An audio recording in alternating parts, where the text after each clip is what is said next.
Saņēmu komentāru, lai es padalos ar informāciju par nenovērtētiem uzņēmumiem ar zemu PE. Kas ir PE? Daudzi to jau zina. Tas ir Price to Earnings Ratio, kas ir akcijas cena dalīta ar peļņu uz vienu akciju. Kas tad parāda, cik gados šī investīcija atmaksājas?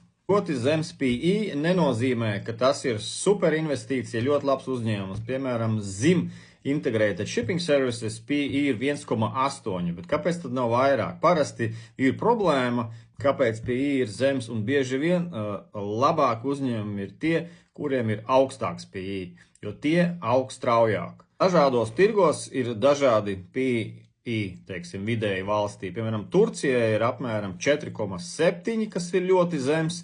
Viss, kas ir zem 5, ir diezgan zems. Ķīnai ir 8, bet Indijai 24,7 un Amerikai līdzīgi kaut kur 22, 24. Parasti tas parāda akciju tirgus kvalitāti. Kādas ir izaugsmes iespējas, cik varētu nopelnīt, cik tas tirgus ir uzticams un stabils. Jo labāks tirgus, jo lielāks šis PE. Baltijas uzņēmumiem, teiksim, acīs iekrita 3 uzņēmumi, kuriem akcijas uzvedība pēdējā laikā ir daudz maz sakarīga. Labākais būtu Infortar ar 4,2 PE. Tad ir arī Ignitis 4,4, bet pēdējo 5 gadu kustība akcijā nav iepriecinoša. Uzlabojums tikai pēdējā laikā, un Šauļu bankas, kuram apmēram 6,8 PE. Tātad vēlreiz par PE, tas parāda, cik gados investori varētu atgūt visu savu investēto naudu, bet tas ir pie pieņēmuma, ja visa peļņa tiktu izmaksāta dividendēs, kas, protams, nekad nenotiek, jo bieži vien dividendēs izmaksā aptuveni, teiksim, tur no 0 līdz 10% no akcijas cenas. Augsta PE nav jābaidās, ja uzņēmums aug ļoti strauji. Piemēram, viņa peļņa augs 100% gadā.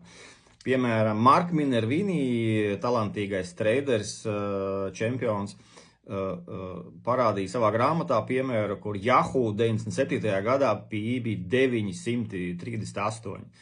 Un viņš vienalga pirka to akciju, un pēc 2 gadiem tas PE bija jau 1700. Uzņēmums ļoti strauji auga. Protams, jāzina brīdis, ja izaugsme sāk būtiski samazināties, tad labāk likvidēt šo pozīciju.